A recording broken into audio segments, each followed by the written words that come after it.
Привет, BMW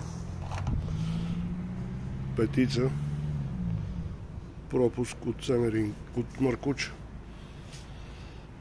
Маркуча компресора е отделен посредством тези накрайници по-отделно, тук и тук.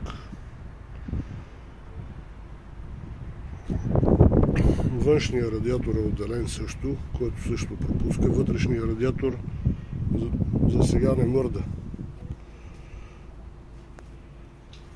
Това е външният радиатор. Вижда се колко е мръднал. Червената и черната стрелка. Вътрешният радиатор не се е преместил. Така че някой път е лесно, когато разполагаш ето с такива работи. По принцип се случват нещата.